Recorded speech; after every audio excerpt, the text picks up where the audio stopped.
son of a bitch. Hit you with the drop kick, Marty Jannetty. No, I hit you with the drop kick, Marty Jannetty. No, I hit you with the drop kick, Marty Jannetty. No, I hit you with that drop kick, Marty Jannetty. Fucking days, I swear to God, I'm gonna hit that shit correctly, bro.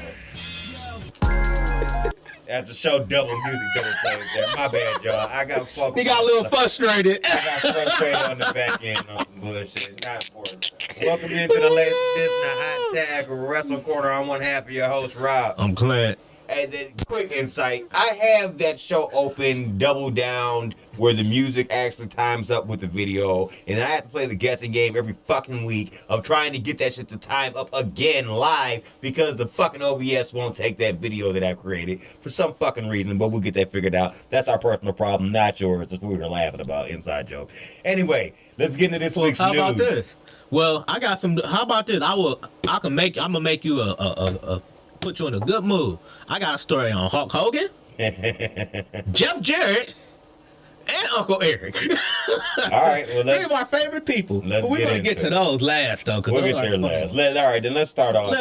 All right, so because I got some former Fed members who had some news going on over the week. Right. Mustafa Ali catches the X-Division title at TNA No Surrender. Congratulations. Winning the main event of No Surrender. You done more there since the whole WWE run. It was headlined with Chris Sabin defending his championship against Ali. The two had a lengthy back and forth earlier this week, which ended with Ali hitting a sunset flip bomb on Sabin. Then he nailed a 450 splash to capture the title. You want to talk about the promo you're saying? I'm going to get to that. I got a little thing called Impact in 5 because there's some stuff on Impact I want to laugh about. All right. Gotcha. Former WWE member. So. All right. Sabin won that title at Impact 1000 back in September and held the belt for 168 days before losing it to Ali. Also, another member, former Fed member, winning a championship recently was Nick Nemeth, formerly known as Dolph Ziggler, won the IWGP Global title in a win against David Finlay at New Beginnings in Sapporo. That was his first match in the company, and they put him over already, so maybe they think they can have big plans for Dolph there. I hope it could work out because Dolph has the skills. He's a former world champion. He could be their top guy over there. He could remake his whole career if he wanted to in certain ways, you know what I'm saying? So we'll see. Here's some of his thoughts about winning the title. He says, quote, I knew if I can get back in that ring, if I can just get a sniff of a chance to claw at this title, I knew I could make something happen. I knew that I could bring something to this title, not just something like Finlay had to throw around. This means a lot to the fans, to the family members, to wrestlers all over the world, whether they were dead or not born yet. This means something, and when I mean something, it means everything to me. I don't care when, I don't care how, I will be back up in the middle of the ring every day until the day I die. Believe this and believe in this, because I know in my heart that I'm the best damn wrestler walking in the world today, and I'll prove it every single damn night. Respect. Cleveland's on. Yep. That's how I had to give us a quick love and some props there. Here's a funnier story I'll get into, or I think it should be. Kevin Sullivan expresses doubt over the Montreal screw job. During a recent edition of Tuesdays with the Taskmaster. Mind you, it's the same guy that booked his own divorce, by the way. Mm-hmm. But okay. Former WCW wrestler on his show Tuesdays with the Taskmaster, former wrestler Booker Kevin Sullivan expressed doubt over the truth behind the infamous Montreal screw job. Kevin Sullivan on the screw job quote, I have my doubts about Brett's Screwjob. The documentary people, they gave them free access everywhere, except when Brett came to the back from the ring and went in to see Vince. Wouldn't they have pushed the camera in there just to get that? I don't know if that proves that it was fake. I don't prove it was fake. All right. I told you this would be interesting. Next, on how the WWE never should have let the company be put in that position. Quote, I go back and forth with that, and I also say to myself that they never should have gotten that position. They knew that he was leaving, and here's the thing. I question about this. Vince helped him get that contract with Turner, which is true. True. So that's why he feels like it was a work. It was work and not shoot. I don't agree with his thoughts there. I thought he was going to elaborate more, but okay, I guess. WWE reportedly won Sylvester Stallone for WrestleMania 40, coming up in Philadelphia, obviously for the connective ties to the Rocky actor. Russell Votes reports that WWE is interested in bringing in Sylvester Stallone for WrestleMania 40 in some way. Probably do like the opening thing, not to host it, but like the voiceover. Like, you know, they had Hulk Hogan's punk ass voiceover, the Royal Rumble beginning thing. Mm-hmm. Same thing. I heard somebody say you should do a montage with him training with Cody. Running and chasing chickens and shit, and motherfucking in a gray hoodie and shit with his Stallone played Rocky Balboa in a series of films with deep ties to Philadelphia, the whole city, for this year's event. It's unknown if he has agreed. The WWE is said to be helpful. The Wrestling Observer newsletter notes that they may be a schedule conflict which could prevent it. Stallone previously appeared for WWE when he inducted Hulk Hogan into the Hall of Fame in 2005. So they already have a tie there. Also, he has a TV show that's about to come out. It's like a reality show about him and his family, like his wife and his daughters. So maybe they could tie in something like that with some promotions or something like that. I hope if he do it, man, I hope they do something with like a tribute to Carl Weathers or something. Because Stallone was so close to him, though. I mean, he probably had no ties with WWE. That's where you're going to get caught up, is if you have ties to the product. Yeah. So, if he ain't got no ties to the product. So, I don't know. You know what? I just 6 degrees of separation. But I want some kind of tribute to Carl Weathers. I just 6 degrees of separation to Kevin Bacon. However the fuck you say that shit, I figured it out. You know what the tie is? The tie-in is? What? You remember when Gronk wrestled or hosted the one WrestleMania that was during the pandemic? Yes. When they got him to jump off the balcony thing and they got him to do it by Vince doing it first and like showing him. He was in that Kick of Destiny commercial with Carl Weathers. So Carl Weathers was driving the car that was in the desert. Oh, yeah. So you think that's how he might do it, probably? I doubt it. I'm just coming up with shit. I mean, John Cena was in that commercial, too. Well, he was in He was in the other one. In that commercial, but he was in a commercial tying all to it, yeah, though. Gronk was in the one. So maybe. I guess. I don't know. That's the long way around. Yeah. It all ties in, though, some kind of way. We'll see what's up. My next story is pretty big. You got anyone to jump into before I get into that? Yeah, I'll jump to a couple. First one, a couple quick ones. The status of the Grizzled Young Veterans. Of course, you know, they asked for their release. They've been wrestled multiple days for TNA wrestling, but they are free agents and working independently. They said they don't rule out signing contracts with somebody soon, whether that be TNA, AEW, or back to WWE. They challenged ABC, Ace Austin, and Chris Bay for the TNA titles at No Surrender. Don't know who won that one. Next, this couple I'll find it for you while you're talking. Go ahead. Another news story. Bobby Roode addressed his in-ring future. He has been cleared to compete, but he basically he had to get two neck fusion surgeries. He had been produced for WWE. He's been produced for NXT, believe it or not. He also said that the fusion has completely fused, but he said he's 48 years old.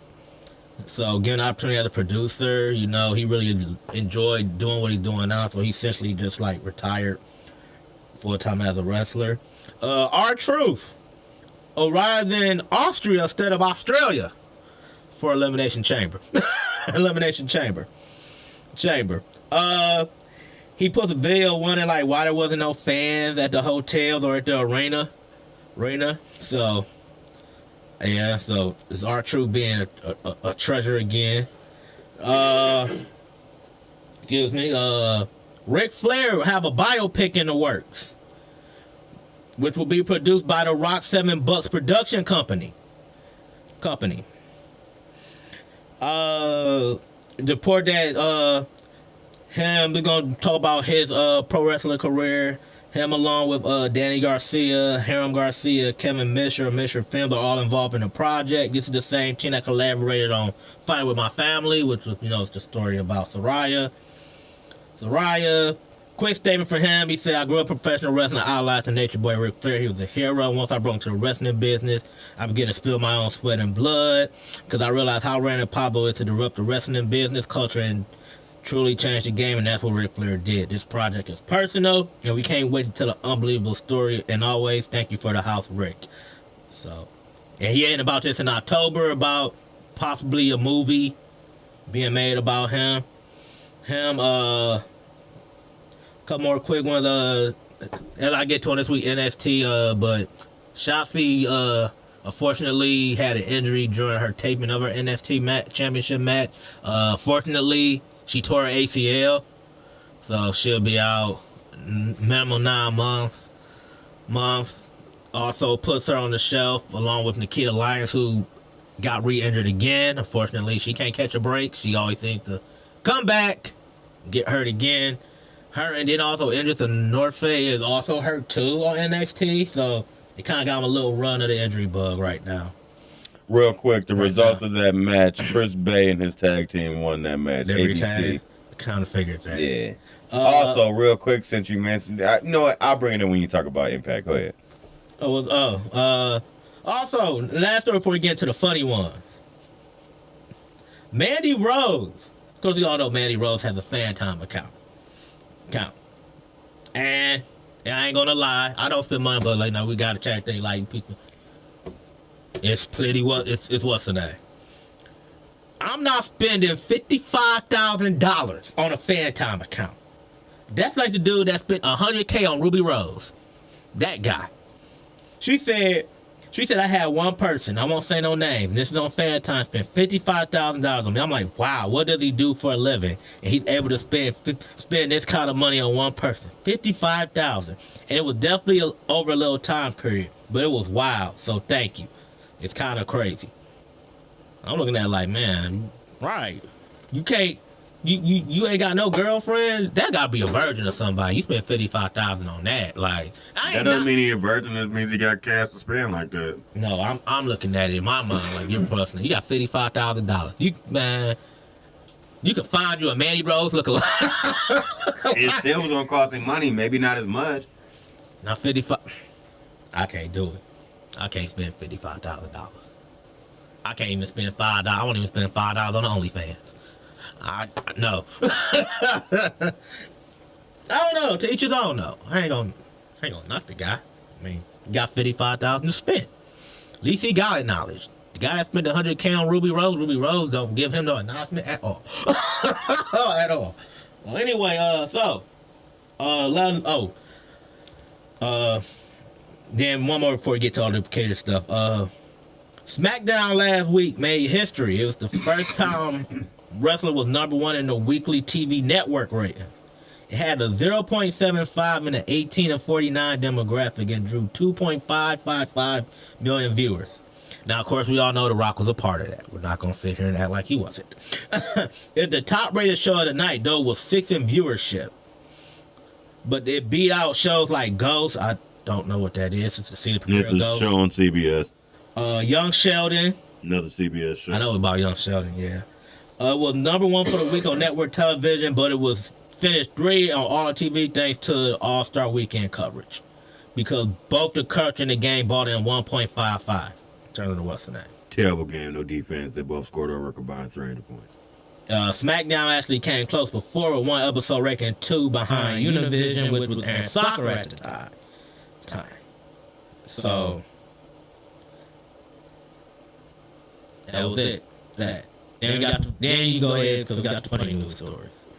Alrighty, so Jennifer Peppermint is all elite. As previously reported, AEW hired former WWE writer Jennifer Peppermint as the new VP of Content Development. It is believed that Mercedes Moné was part of the reason for this, and the two are close, and she wrote for her in WWE. A source in WWE said that the belief is that she would be Moné's exclusive writer. However, Wrestling Observer newsletter reports that Peppermint will heavily be involved with women's storylines as well as working on men's storylines.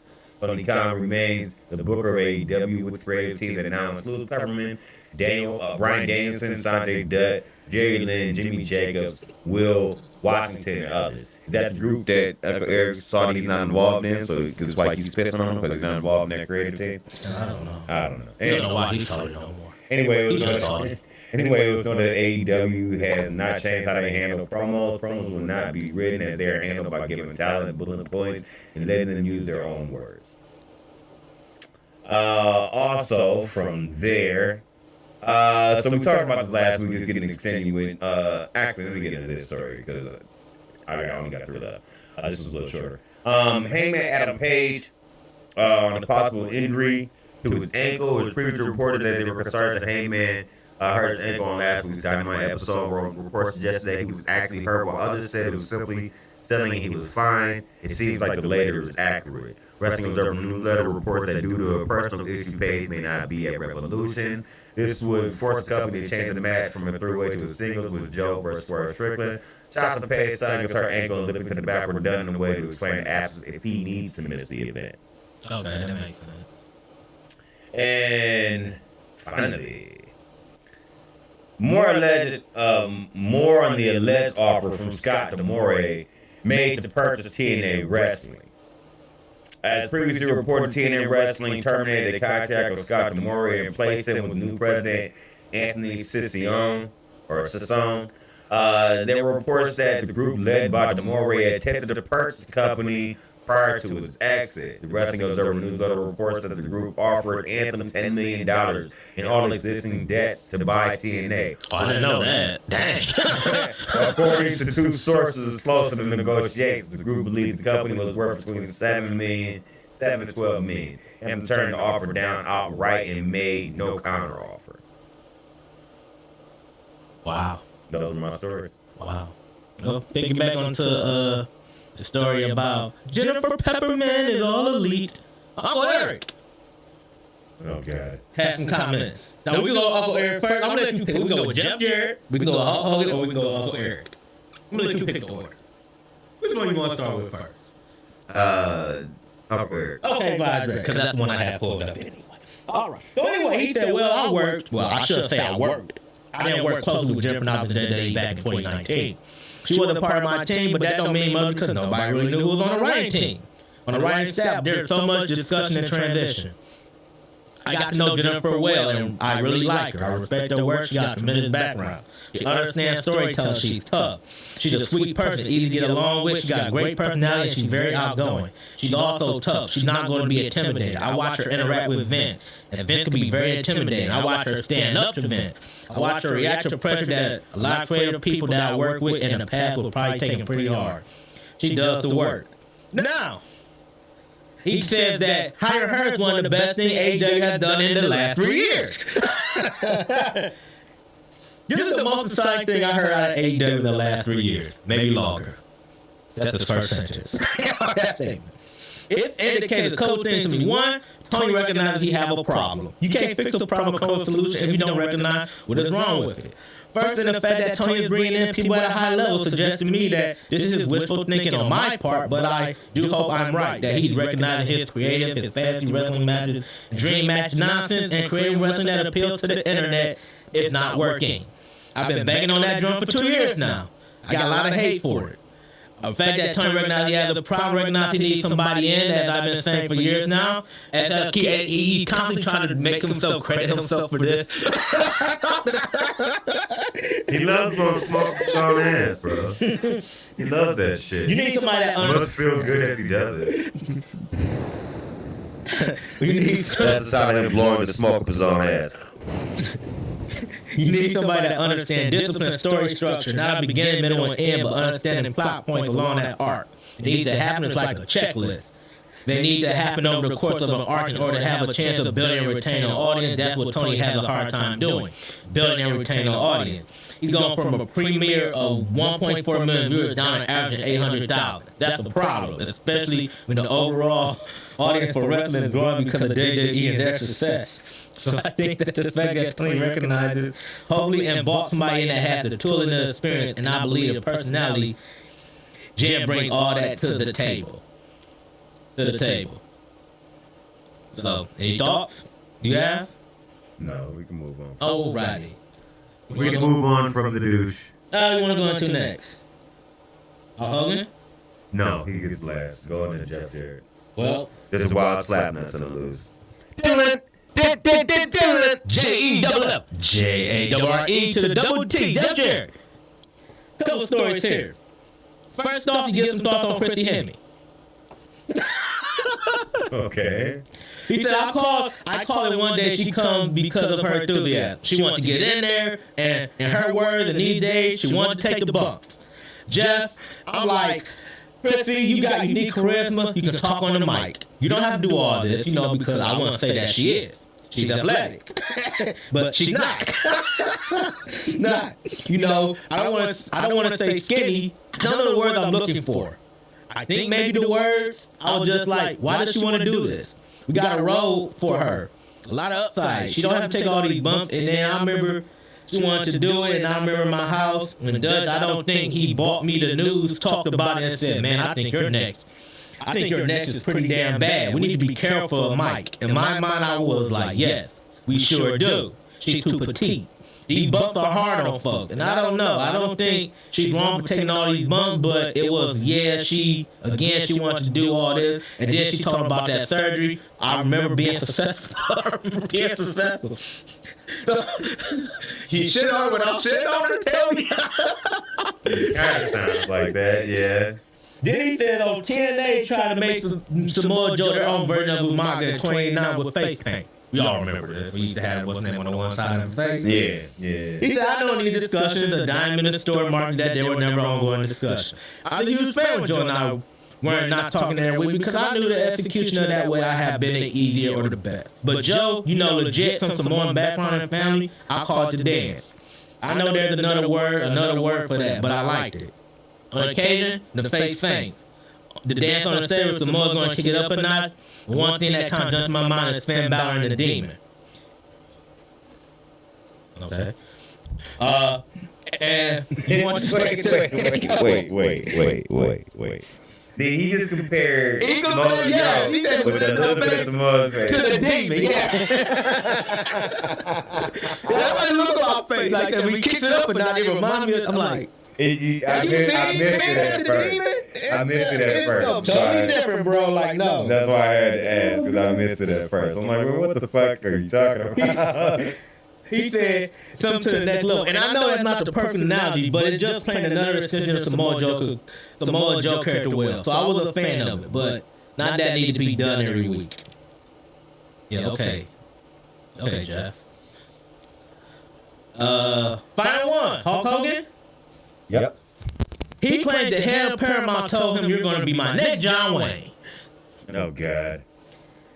Fucking liar. Go ahead. He claimed this to Memphis.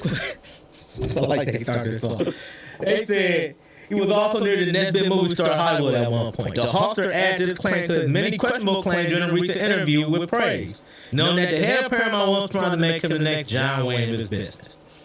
It was a logical extension of where I should go in my career. Once the wrestling took off and the became big in the wrestling business, people were reaching out for me to do other projects, commercials, Super Bowl commercials, right guard commercials, and all that kind of stuff. The movie was a logical extension. Vince and I sat down 3 days on Laguna Beach, right, no holds barred. One of the worst wrestling movies ever. Took you 3 days to write that shit. Then we brought right in to clean it up, who got all the credit for it because we didn't know anything about writing, or the screen actor guy, or the writing guy, or one. I made that film that was successful. New Life 7 wanted me to make more. Oh my God, he just blatantly lying right now. The problem was I love wrestling so much. I was in the prime of my career. I was the world heavyweight champion. Hulkman was running wild. I was running 20 to 30,000 people every night. And I want them to go sit down on a Winnebago on the side of a sunny sound stage for $14. You might call me at 5 o'clock to get in front of the camera for 5 minutes. The process was hard, so I kept bouncing back to wrestling. I went back and forth making small, low-budget movies for kids and having fun with that, shooting for 25 to 30 days to run right into wrestling. I had the chance to become the next John Wayne. There's a guy, Bob Evans, who ran Paramount. You want to do he still run Paramount now? Probably not, because he said you're going to be the next John Wayne. Exactly. After watching No Holds Barred. That's how you know this is a blatant fucking lie. He said they were told him he was going to be the next John Wayne after watching No Holds Barred. Are you fucking serious? That's more. Oh, God. He took me. The lie continues. He All right. took me to his office, and then there was a big picture on the wall with Clint Eastwood and John Wayne and a big star, Dustin Hoffman. Everybody that was part of the contract played for Paramount. He said, "You're gonna be my next John Wayne." Then he laid out the schedule and what was expected of me, and on and off camera. I was like, I'm the wrong guy for that. So I just decided to go back to wrestling. I think they decided you should go back to wrestling for you, but all right. Fucking douchebag. Oh God. I know, right? Oh man. Okay. I can't help it. All right. Anything else on that liar? No. I got a story on Raquel Rodriguez, but I'm gonna tie that to when we get into Raw, because if you've seen Raw, the story that I'm about to go and tie into what's today. So. Alrighty then. All right, then let's get into the shows for this week. You are starting off there, sir, because we had no collisions. Oh yeah, I forgot about that. All-Star break. Oh God, I wish it was a collision. I really do. Let's start it off. First match starts off Cody Rhodes versus Drew McIntyre. We get right into the grit of this. Good match. Come back. McIntyre crushing Cody's head against the post. Doing some chops. Cody gets a power slam, disaster kick. Cody cutter, clothesline on the floor. McIntyre come back with a spine buster, sit down power bomb. Cody hits the pedigree, future shot.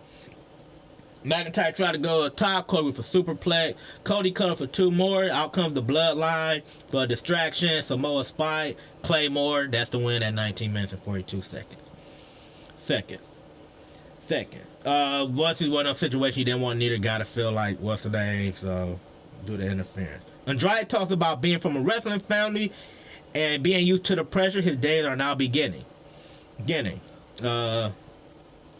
tells Alan Pierce he's fine when Seth Rollins comes in. Elimination qualifying match, we got a battle royal. Xia Li, Valhalla, Tegan Knox, Natalya, Indy Hartwell. I'm about to call her India Hartwell. Candice LeRae, Maxine Dupree, Ivy Leche Lopez, Kaden Carter, Katana Chance, Mi Chen, we mentioned her. Zoe Stark, Selena Vega, Shayna Baszler, Chelsea Green, Alba Fire, Isla Dawn, Raquel Rodriguez, and B-Fab. We're not about to get into all of this. I'm gonna get to the end here. The end, we get Baszler takes out Chance, Rodriguez eliminates Fire, now eliminates Natalya. Baszler and Stark get rid of Now, leaving them two. Chen and Rodriguez, they toss out Chen. Rodriguez get rid of Baszler. Stark is kicked out. Rodriguez eliminates Chelsea Green, who still was dead fish and get eliminated early in the match. It's so sad. I feel bad. She tried to run back in here. She like this. She like she about to get an easy win. Man, she run up the rocket and she just flinged her over the rope for the win. Kel Rodriguez get the win.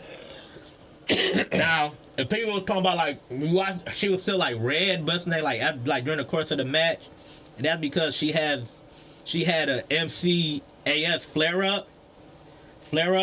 That's mast cell activation syndrome. Basically, I guess her face blows up and it turns her pink. And she said she had makeup on Monday, but it's still it didn't really do the best job, and so Covering it up. basically, yeah. She's still going to go on the she still said she's going to compete at Chamber. She said that she went out there, Alicia Keys style. She's talking about how she could go on the Chamber, being there with 5 other women. She said she got to hug a koala bear. So, basically, it's a real bad form of eczema, basically, is what it is. And she put a timeline of her showing when she had it, and apparently it's a real serious issue because of what's the name. I think the one sad part during that montage, she was crying at one point, it was overwhelming her, I'm assuming. But you go in the Chamber anyway, though. You still a badass, okay? So don't let that what's the name. Next, Jay cuts a promo.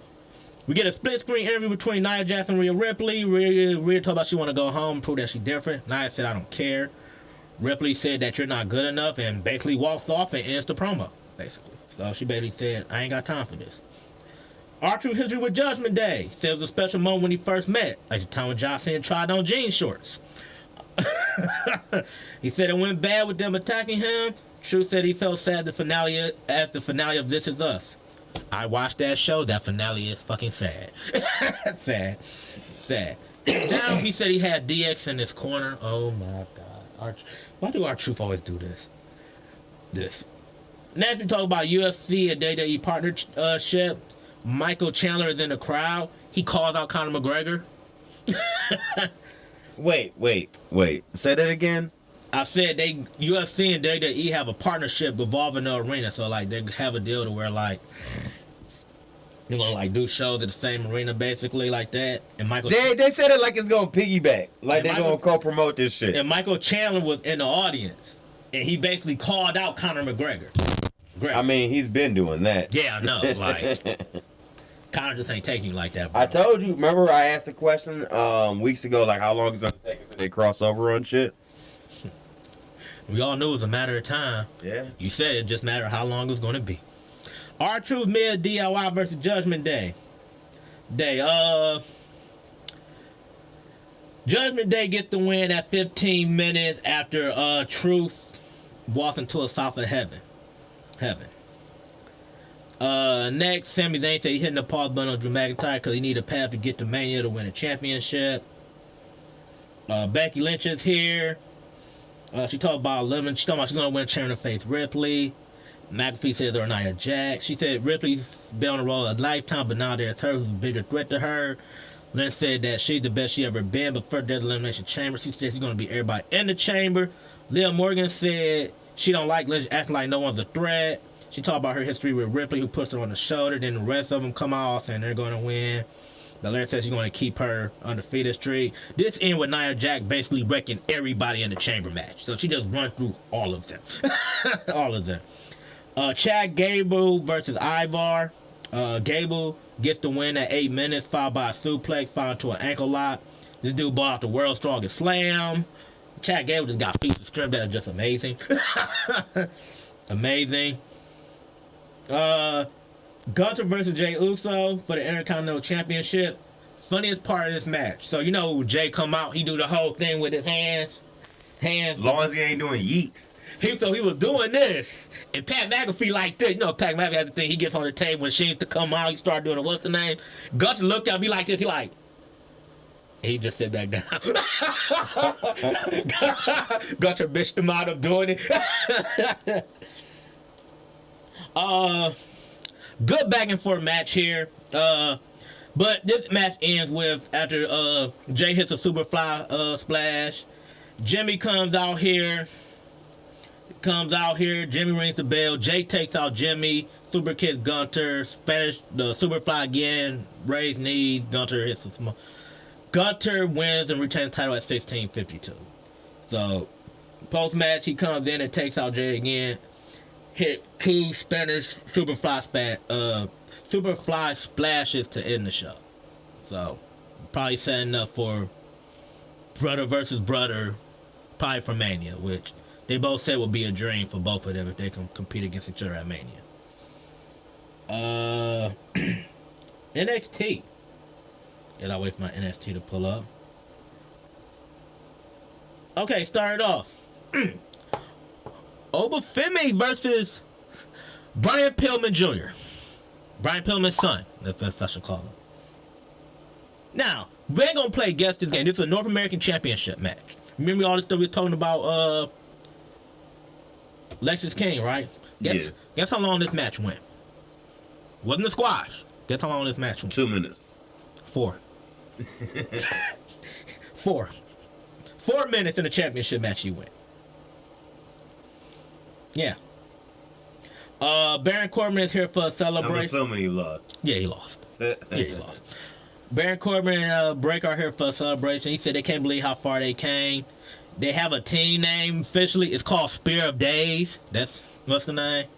I guess they combine both their finishers. I like what's the one I said earlier. Wolf, Lone Wolf or Wolf Dog. Something was better than that name.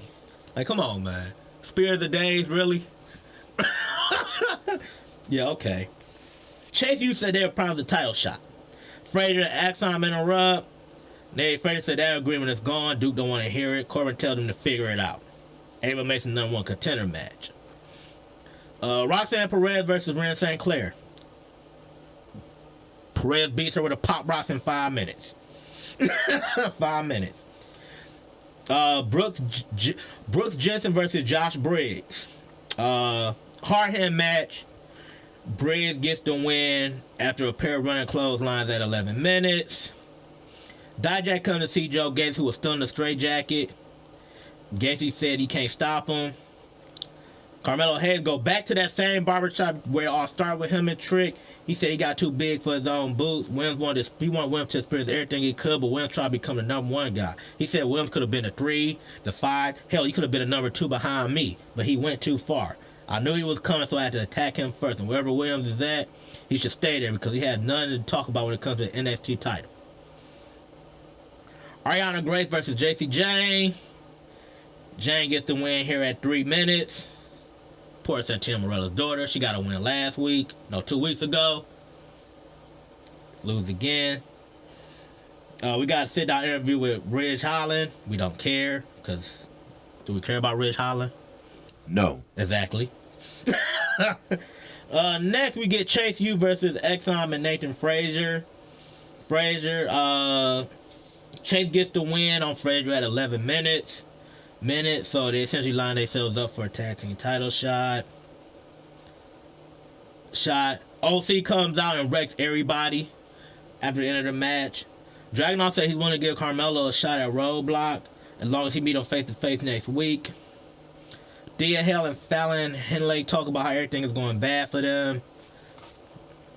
Then we get Lash Legend versus Kaylani Jordan. Lash Legend gets the win here at 4:24.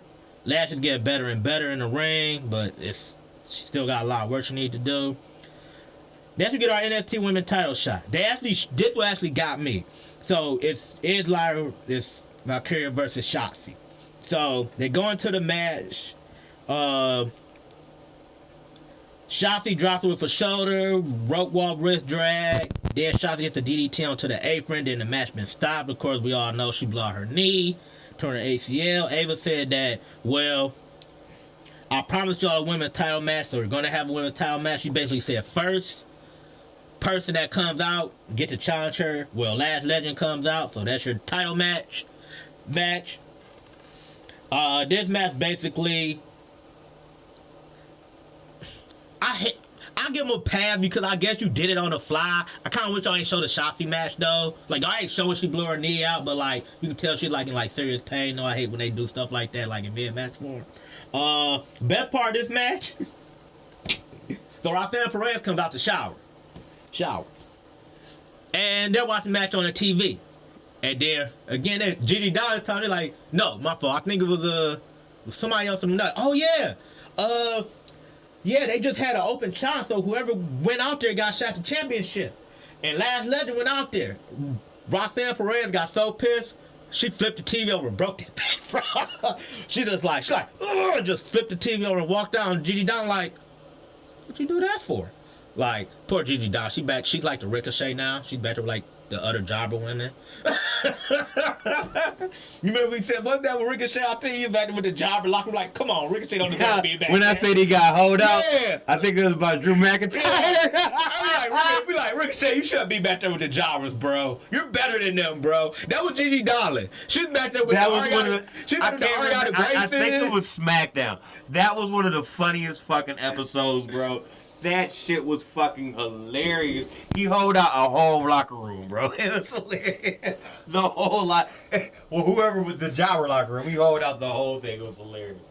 I'm like, Ricochet don't deserve to be. That was Gigi Dollar, bro. You name all the NXT women job that was there. You had the 2 chicks from Metaphor. The 1 chick from Metaphor. You had Jada Parker back there. They're not job, but they're not. They put them on NXT. They ain't stars. Yeah, they ain't stars. You had Ariana Grace was back there. That shit was funny. Back there. I'm looking at you, I'm like, dang, why y'all got Gigi Dollar right there, bro? That's not cool, bro. Later. Played her. You could put the hell back there, but not Gigi Dollar though. Like, That was some funny shit. that's the end of NXT. Run to this quick impact real quick. This is funny. All right, cool. All right, so you ready? So first match is Chris Sabin versus Jason Hodge. Man, that's not the point. Chris Sabin won the match. We all know that. Ali cuts a promo, and he talking about how Chris Sabin had led the X Division into an uncertain time, and now it's time for new leadership. And he just basically talking about everything he did, and he said, "I approve this message." It's this like a presidential gimmick thing. Oh, he's not out yet? I'll wait till he's out. Now, Chris Sabin cuts a promo. Now, short version of this promo is basically this. He basically comes out here and says that, like, Ali think he can do whatever he wants. He said, I've been an X Division champion 10 times. And you think you're going to come here and just take what's mine? And this is the same promo. He said, I'm going to show you at No Surrender why I'm a 10-time X Division champion. I'm Chris Sabin, bitch. And then he walks out. The most bland promo ever. Somewhere there was a low-key hum going. I'm looking at this shit like... Because he is the charisma vacuum. Now, another funny part. Now, I don't know. You might know this person by bringing it up. Remember Simon Gotch? Yes. The guy that buried Enzo Amore? Yes, he talked so much shit on shoot interviews. I'm surprised he's with even a semi-major company, let alone just the indies, period. Well, he had a match. He wins in 2 minutes and 24 seconds. Thing is, he's feuding with Josh Alexander. They had a match at No Surrender. Thing was, they had a no physicality contact, so they can't touch each other. So Gotch basically hit a Gotch style pile driver and choked him out, and he would not let it go. So Josh Alexander walks in there. Now this one kills me. Josh Alexander steps over the dude to get in his face. I'm like, bruh, you a face. How you go out of Iverson the dude and just step over him like you ain't help him up? Like he can't touch you. touch you like that was it. Then I said some quick stuff. Trent Seven versus Steve Macklin had a mad mention Steve Macklin because his contract is up. Trent Seven looks so fat and out of shape, bro. I don't know. Really? I haven't seen him compete in WWE. He still put on some work though. He still wasn't, but I'm like, damn, he got a belly, bro. Like you entitled to bait with different ways, bro. Like man. Anyway, your boy Eric Young was on here. He faced Big Damo. You all know who that is. Yep. Formerly known as Killian Dane. Yeah, Killian Dane. My girl Tasha, He actually had a pretty cool slave name. yeah, my girl Tasha Steele. She may have cut a quick promo. But this is the part I wanted to get to. Ass by Elegance versus Savannah Thorne. She has a handler, by the way. The handler makes the referee and the jobber go outside the ring as he introduces her. I'm like, dang, she gonna already lose to the girl. You gonna stick her out the ring? And her whole thing is, first of all, her gimmick is like Carmella when she came back with the whole I'm fabulous, better than you with the whole design. She comes in here doing stuff like kiss my hand. She got her like choking the rope, take my picture, stuff like that. Right. That she hits a move she called the rarefied air. It's basically just a swanton bomb, basically is what it is. She gets the win in 2 minutes. I guess it's better than Dana Brooke, but it's not. This the best part though. So you get your main event. I'm not about to tell you what the main event is. I'm not about to recap it. It was the System versus Kushida, Alice Shelley, and Kevin Knight. Before the match started, her handler come out. Ass by Elegance have left the building. I'm like, who cares? Who cares that she left the building? We don't care. They're letting you know. They figured you was one of We them. don't care. And that was it. That's what I wanted to get to. I just had a quick It was a question. funny impact, though. That's what I wanted to get to. So they have Moose back as champion. I remember I ran a couple weeks ago. It's like the best person on your women's side is Jordan Grace. She should professionally always have the title. I feel like Michelle Saul cut a promo. Basically, she got confirmed by Gail Kim. Gail Kim basically like, I was in the same shoes as you were. Humble yourself. Walk around with it because it's going to come back on you. Basically, she basically banned. Yeah, so she got the women's female exhibit. So she challenging Jordan Grace. So she gets that title shot. She lost that match by the way. Jordan Grace retained. Yeah, I kind of figured that.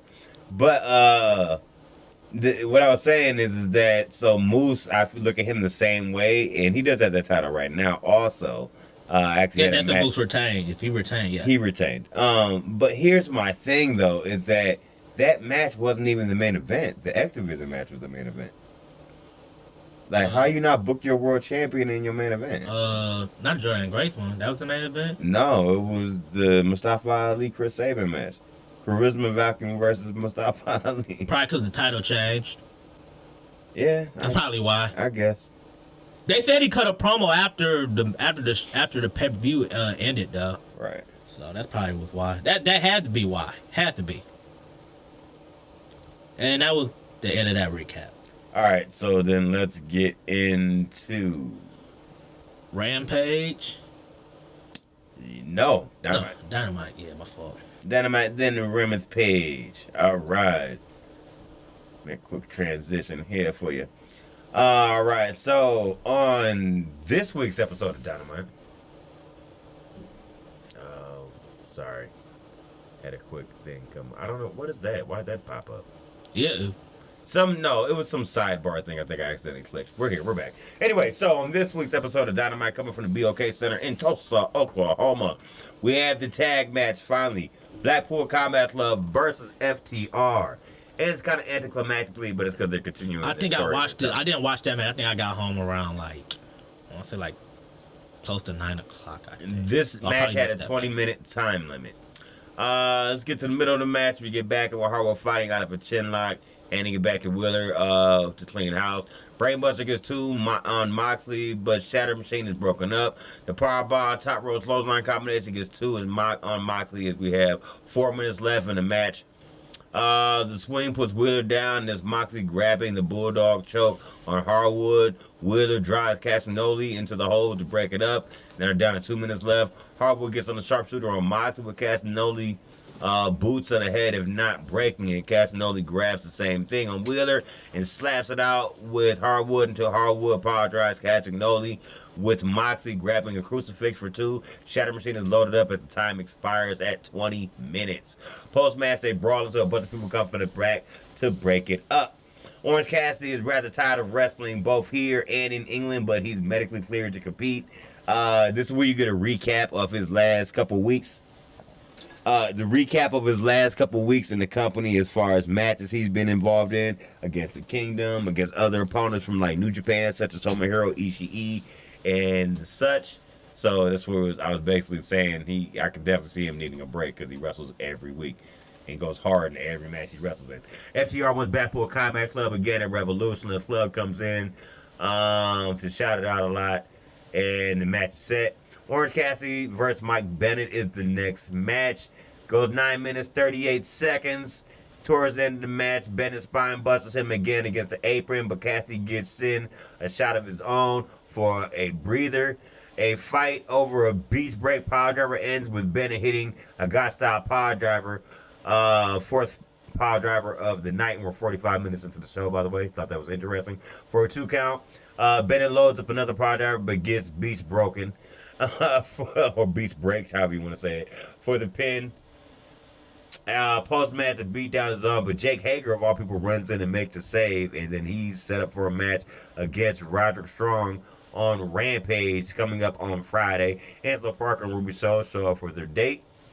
Then Ricardo pulls up. She said, "Did you order this for us?" He's like, "No, I got us a lift. It's over here." So they walk off screen. Who did pull up on screen was Ric Flair. Flair comes out post-break and gives a rather serious interview about how he should have been involved more in what's been going on the last couple of weeks with Sting. They brought him in, but they haven't been calling him to help. So he said now he's going to explore his options. And he goes into the Young Bucks locker room for a chat. Is this the Flair heel turn a lot of people were predicting when they first brought him in? Dan Garcia is here for a chat, and we get right to the point. Since Adam Copeland is out of action before I'm assuming from the Concerto. He's going to get the TNT title shot at Revolution. Garcia talks about how he felt he should be something great in wrestling, and he finally won a match at the end of the Continental Classic. He was ready to make Copeland tap last week, and now he's going to make Cage do the same. Cue the patriarchy to come out. Page saying he doesn't think much of the idea of a match with Garcia at Revolution. Instead, Cage would rather talk about how Garcia's family, including his mother and his dead father. Cage is willing to be his daddy, but that's enough for Garcia to want to fight him. He says, "Since you want to talk about my dead father, how about I put you in the ground right next to him?" The brawl is teased, but Matt and Monard runs in to make the save with the chair. Garcia's had a chair of his own there. So we'll see what happens. Page and Hangman give Rob Van Dam and Hook, his partners tonight, a pep talk about hurting Shane Strickland and not just being focused on the win. Next up, we got Devil's Late at Night on Dynamite. I'm going to save the Tony Storm and skip to the Purrazzo, waiting for Clento to come back so we can play our game of the week. Purrazzo taking on her mentor in TNA, Madison Rayne. Madison Rayne took a mean shot in this match, but she went down hard on her head. Peraza's entrance came in as he interrupted Tony Storm's entrance. We'll get to Tony Storm's match in a second. We get a stare down between the two. They go to the mat to start with Peraza taking her down into an early chin lock. Peraza sends her to the outside and hits a sliding drop kick, and we go to break. Back from break with Madison Rain getting two off a sunset flip and setting up the kick to the arm, working the arm more for the Venus de Milo. A double clothesline leads them both down. Peraza was up with some more clotheslines. Running knee cuts off Reigns, and they are having a slowly exchange of weak forearms for a second. Peraza grabs a downward spiral, which Reigns tries to take like a suplex, landing hard on her head. But she said after the match that she was okay. Ankle lock. I was about to ask that too, because that was a nasty spot. Instead of the Venus de Milo, she slapped on the ankle lock to tap her out. Because her and that's her and Tony Storm's things lately have been ankle locks, showing off their technical sides. Now we get your censure back here. I saved the match before because like I said, it was double ladies night on Dynamite this week, which you've been wanting. You said you wouldn't think that they're starting to make a change. You saw it on their main show. It was on their main show this week, though it was still in the 9 o'clock spot, and the matches were back. I'm not. And they were back to back. It's two women. It was back to back. It was back to back. Okay. But it was on purpose because of the storyline between Deonna Purrazzo and Tony Storm. It was on purpose. Now, guess the timing of this match. What match is this? Tony Storm versus Sydney Winnell.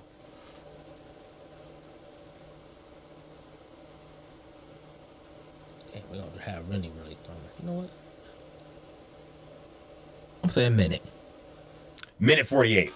Oh, I gave Tony Storm too much credit. Winnell was the hometown girl. She took too long to suck in the crowd and got The jobber did? Yeah, she took too long sucking in the crowd before That's a first. she got decked by Tony Storm. Thesz press and rights have Winnell in trouble. There's a running bulldog to make it worse. Running hip attack sets up Storm Zero and break a leg, which is what she calls the ankle lock. Storm just goes. Break a leg. But instead, she stops in the middle and does the Venus de Milo for the tap out instead. Break a leg. Oh, my God. At a minute Tony 48. Storm, bro.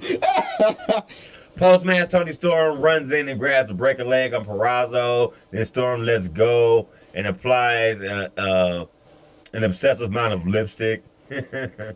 Just playing it up. Next up was maybe one of the best promos I've ever heard cut Sting cut in his life.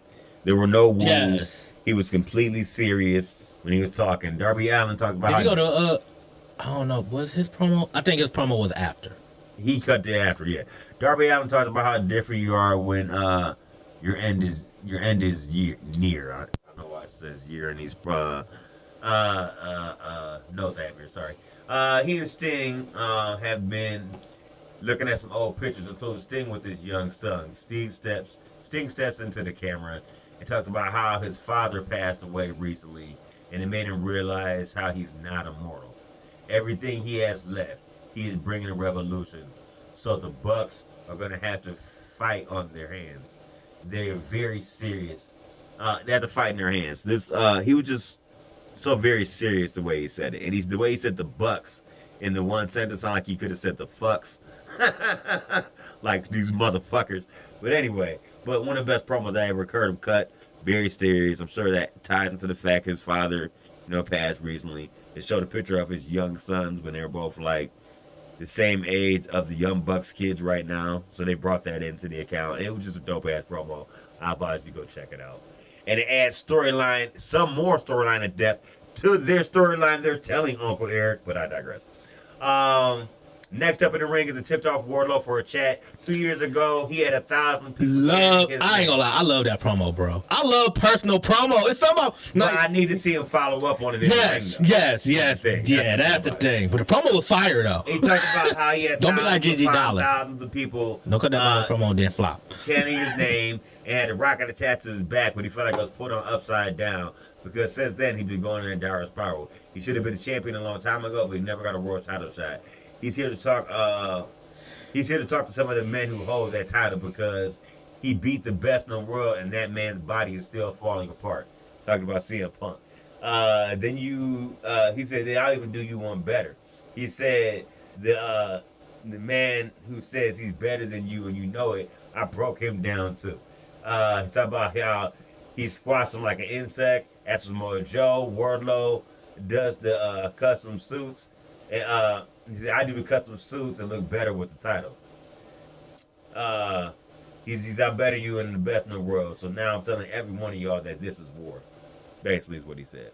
Bang Bang Scissors again will team up again on Collision. They're trying to mix up the lineup a little bit this week. I feel like they were kind of throwing some tension in the ranks because it's going to be Colton Gunn, Billy Gunn, and Jay White instead of the other Gunn. So like the father and son team of this 6-man. It seemed like Jay White throw a little shade in there, but we'll see where this goes. They showed a teaser video for Will Ospreay. I think he will be in that Go Home Dynamite next week. Wardlow will be in a match called Meat Madness at Revolution. No telling who his opponent is yet, but I got a feeling it's probably going to be Miro. But I'm hoping that they're not going to... I want to see Miro start being put over more and people being put over on Miro, so we'll see where that goes. Don Callis is ready for Will Ospreay in AEW. Also, Powerhouse Hobbs, he's in the Meat Madness match. So it could be a 3-way and they add Miro to it also. We'll see where this goes. Brian Cage, here's your main event. Brian Cage, Swerve Strickland, and Samoa Joe versus Hangman Page, Hook, and Rob Van Dam. The whole crux of this match was that Hangman really only cared about fucking up Samoa. Not Samoa, but Swerve. He didn't really give a fuck about the rest of the match. He often came in and broke up pins at times, but he got to admonishing his own teammates because they weren't fighting Swerve enough during the match. Yeah. So I found that shit to be funny as fuck. Getting into the particulars of the match, we had a spot where Hook was in trouble and he reversed an F5 into a spinning DDT. It's enough to get a tag of Van Dam, who comes in. Clean house with a variety of kicks. 5-star frog splash. Gets a 2 on Cage. Joe breaks it up and drops Van Dam. We come back from another break. We come back with Paige cleaning house and everything breaks down. Paige loads up a buckshot lariat to Cage, but stops the glare Strickland. Cage catches Paige on the top, but Hook runs to a German suplex on Cage. It tips down Cage also, bringing Paige down in the... hooks it on Cage, brings down Paige in the process. Getting confused with Paige and Cage there, sorry. Hook gets a red rum on Strickland, but it's broken up. Swerve hits the house call. There was a great spot in the match where he goes to get a stomp on Hangman, misses Hangman, kicks Joe instead, which causes Hangman to powerbomb him through the announcer table on the ringside. They also had a spot where the three were all jaw-jacking at each other, the three proponents of the main event, of the 3-way. They started whooping Hangman's ass. Yeah, because they were on the tag They team. were on the tag so team. they didn't hit each other, they hit Hangman. I thought that was pretty dope, too. Smart thinking there. Back in the ring after powerbomb through the table. Paige slips out of a muscle buster, hands it back to Van Dam. Hook suplexes Joe. Cage breaks it up for a 5-star smash, but Joe chokes out Van Dam with 21 minutes, 35 seconds. Yeah, Van Dam looked good. That's my first time watching, like I know he been on, like, AEW, but it's my first time actually watching him, like, what's the name, like... Yeah, that's how he's performed every time he's been there. He always good. For 53, he's still good.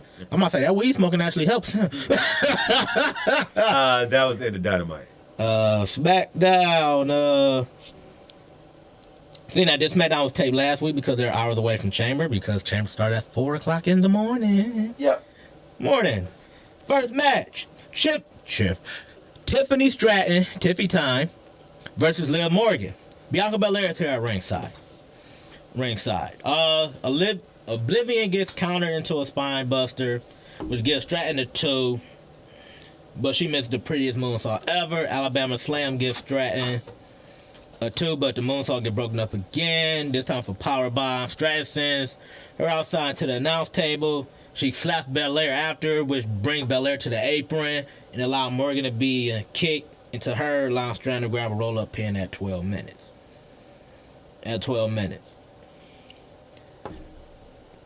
Next, we get Drew McIntyre saying if he loses in the Chamber, his WWE career would be worthless at CM Punk's WrestleMania return. Bobby Lashley come in and remind McIntyre of the time he beat him at Mania. Next, we get something Yeah, nobody really cared. Nobody wants to see Ashanti, the Adonis, and Cedric Alexander on TV. They're possibly discussing ring gear. Next, we get a look at the Bloodline interfering, costing Cody Rhodes and Jey Uso their matches. The Bloodline is excited over what they did, but Roman Reigns wants to know who sent Jimmy Uso to Raw. That'd be Paul Heyman, but Reigns said it was his idea. Heyman interrupted, though, saying Grayson Waller is here. Reigns looked interested. Wrestlers arrive, spending time in Australia before Elimination Chamber. Next, we get Braun Breaker making his SmackDown debut. I'm gonna wait for Raw to come back to do that one. Let's squash your match. Let's see. Judgment Day ain't worried about Tyler Bate and Pete Dunne, especially not after tonight. Elektra Lopez come up to LW Young, says the team is dying because of bad choices. Then Legado del Fantasma jumps them from behind. We get Tyler Bate and Pete Dunne versus Judgment Day. Well, this is JD, Madonna, and Dominic Mysterio, part of Judgment Day. Starts off Bate with a head scissors. Back inside, monkey flip, sends Madonna flying to the outside. Dominic comes in, Bate fights out. Go to a break. Dunne is stomping on Madonna's fingers, kicks him in the head. Dominic breaks up a double suplex. Airplane spin to Mysterio. Madonna gets the same treatment.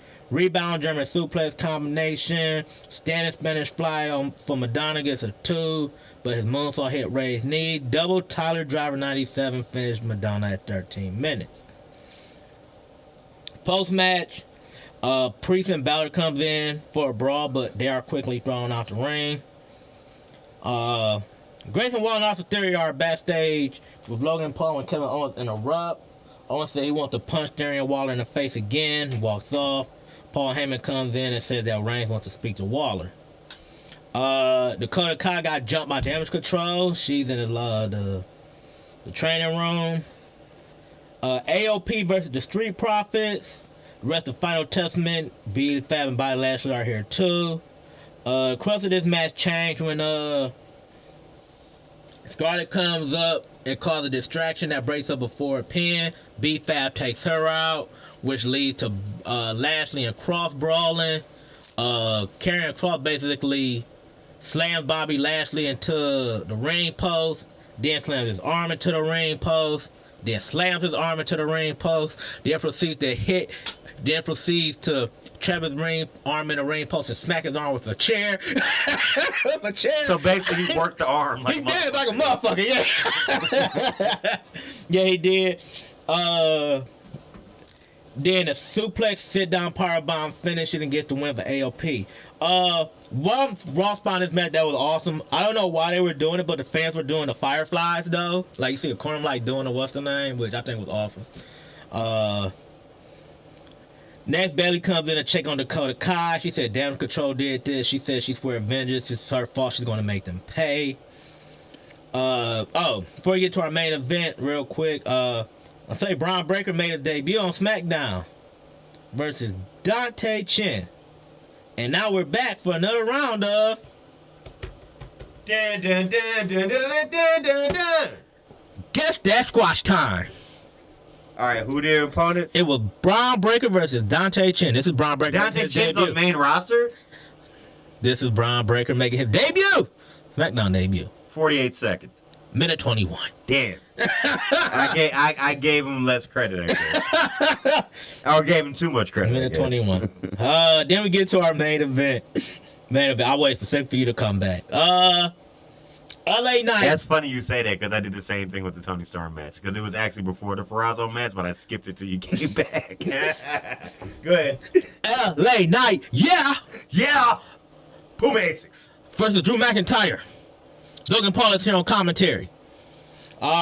Basically, get to the cut. Glasgow Kiss takes Knight out. McIntyre comes out here, but Kevin Owens comes out here. McIntyre suplex, DDT by Knight. Owens and Paul bickering back and forth. Knight gets dropped again. Avoids the Claymore. They go to the outside. McIntyre sent into the announce table. Knight and McIntyre get into it with KO. Owens wind up attacking McIntyre for the DQ at 12 minutes. This match basically ended with a fight with Bobby Lashley on one arm, sparing damn near everybody. Except McIntyre hits him with a Claymore, and he walks into an RKO by Randy Orton. Randy Orton stands tall. That's the end of SmackDown. All right, let's get into our last show for the week, which is AEW Rampage. Rampage started off Rampage. Started off with Private Party and Matt Sydal versus Pentagon, El Zero Miedo, Commander, and Brian Keith versus Top Flight and Action Andretti. My favorite part of this match is that it started in the ring, so we didn't see that dumbass water trick that Andretti's been doing. His gimmick gets on my fucking nerves. You don't like him spinning his water out? Fuck You don't like him guzzling water like that? Fuck no. Water is healthy for you.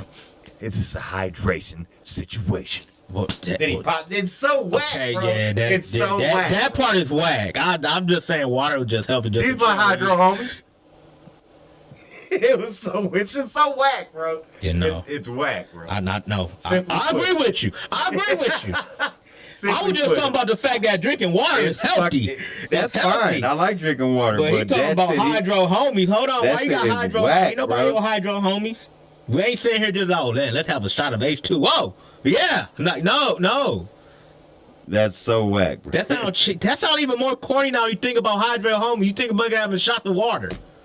He said, these my hydro homies. Hydro homies. Oh Lord. Anyway, we gotta finish the show. Yeah. Anyway, so I'm sorry. This match, there's a lot going on in this match. I'm gonna break it down quick. It went about 14 minutes. Team Penta gets the victory. This is how they did it. Coming down to the match, there was a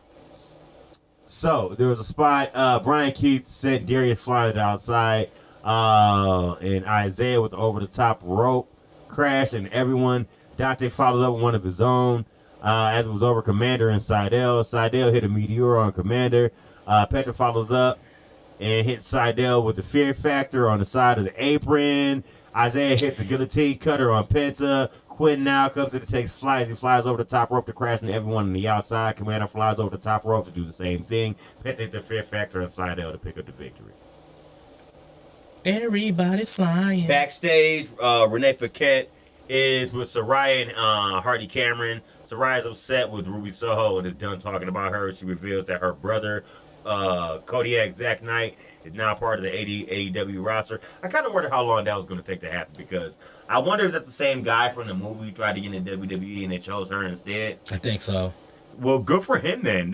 Toiling wherever he was to finally make it to your dream, brother. Good shit. And I don't know what made me think of it, but AEW is like... I'm not sure though, that's the brother though. I'm guessing I think it is too. AEW is more of a place that will bring in somebody like that and give him a shot more than WWE would. So I'm glad to finally see him get it.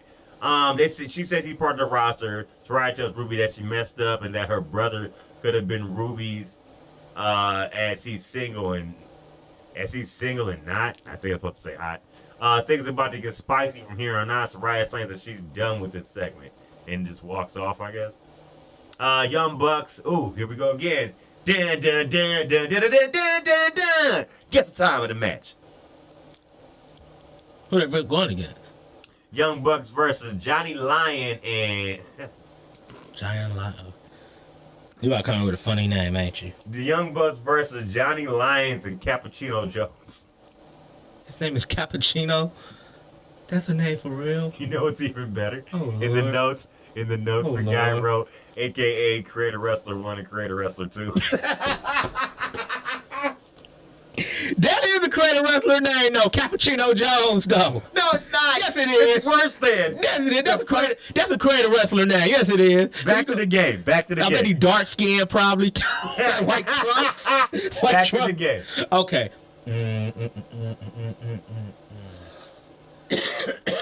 I'm going to say 1:45 minutes. You know what? I got a new theme I'm gonna make for this moment of the show. I want to make in the future, so don't hold me to me like it's gonna happen next week, but soon. So you know the Lil Jon song? You'll know what I'm talking about in a second. So when we say guess the time of the match, it's gonna be like squash, squash, squash, squash, squash, squash, squash, squash, squash, squash, squash. Everybody, don't play. Oh Lord. I'm saying 1:45 minutes. You gave him less credit. It went 2 minutes. Oh, that's my first guess. Man, I'm gonna start guessing 2 minutes. I'll be guessing 2 minutes, but then I'll be changing my mind. No, cause I'm like, I don't know. Nick's Riders Cup in the back of Lions as Matt is tagged in. Nick clotheslines Lions as the fan chat for Cappuccino. Cappuccino gets tagged in. Matt Jackson shuts that down with a few moves. Nick clothesline Cappuccino at the Bucks set him up for the win as they hit the TK driver. They changed instead of the EVP. Oh, instead of the Meltzer driver, now it's the Tony Khan driver. The TK driver. Oh Lord. Yes, I love it. The Bucks asked Tony Schiavone to come into the ring. Tony Khan got like, I am not associated with this. This is our fuck Tony Schiavone moment of the week. I know I didn't do a big wind up. Just go roll with the show and we get out of here real quick. But so they asked Tony Schiavone. Tony. I need to bring Baker back. I need her to say Tony. Nick apologized to Tony for tripping him up last week. They give him an Amazon gift card worth $25. The Bucks won't be sorry about his beating the crap out of Darby Allin. They won't regret pinning the Icon Sting to end his career. The Bucks consider themselves Father Time, and they are undefeated and coming for Sting. Schiavone's still in the ring. He welcomes Sammy Guevara. Tony asked for Guevara's thoughts on Don Callis.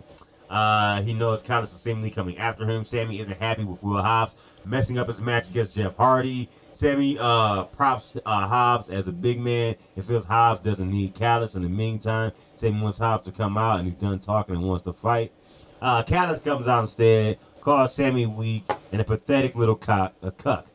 I was about to say, that's what I was like, did he call him a cuck on national television? Can you say that on national TV? Yeah, he did. I guess he can. Hobbs tries attacking Sammy from behind, but gets super kicked out the ring. Sammy follows up with a chair to Hobbs' spine. Action goes back and forth from the ring when Sammy tries to pick him up. Hobbs reverses it into a clothesline. Hobbs follows up with a couple spine busters and the world's most dangerous slam. Next up, they show Scott Blue backstage. She's mad at Stokely Hathaway for his recent shenanigans. Julia Hart reassures her that they'll have 3 caskets ready for Stokely, Willie Nightingale, and Chris Statlander soon. Next match, Mariah May versus Anna Jay. Oh. Not a squash match. Mariah May goes over, hard hitting as always. Mariah with a black slide pin attempt. Anna rolls through. Mariah follows up with a knee to the face. Anna tries going for the Queen Slayer, but Mariah backs into the corner and breaks free. It works as Mariah hits a vertical hurricanrana. Misses the hip attack though. And back up with a backbreaker as Mariah barely kicks out of that. And it goes for the Queen Slayer again. Mariah bites her on the forearm, breaks free, and it hits the Mayday for the victory. Renee's backstage with Ruby Soho and Angelo Parker asking how the day went. They both were quite pleased with the attention, but soon it turned to Saraya as she challenged her to appear next week. Ruby wants Saraya to meet her in the ring to air things out in the open. Next up, we get our main event, which is Jake Hager versus Roderick Strong. Starts off, we'll just get to the bulk of the match. Towards the end of the match, Orange Cassidy comes in for the save because Taven and Bennett got involved. Cassidy pounces on there and throws Hager's purple hat in the ring. Hager puts it on and sees the have him hoped up as he gets strong and a Hager bomb for a near fall. I'm done. We hawking up the purple hat now. Hager with an inverted firebomb. As soon as he goes to the ankle lock. Strong tries to get to the ropes and Cassidy gets tossed to the ring also. Strong with the knee to the face of Hager allows him to get the pin in the victory. That was in the Rampage. That is his spinach. That was the end of Rampage, and that's the end of our show for this week. For one half of your host, Shorty with a good one. I'm Rob. I'm Clint. Maybe this Waterboy jersey will help me power up and hawk up too. Shaking his head. We're out of here. Peace. Ron, send us home.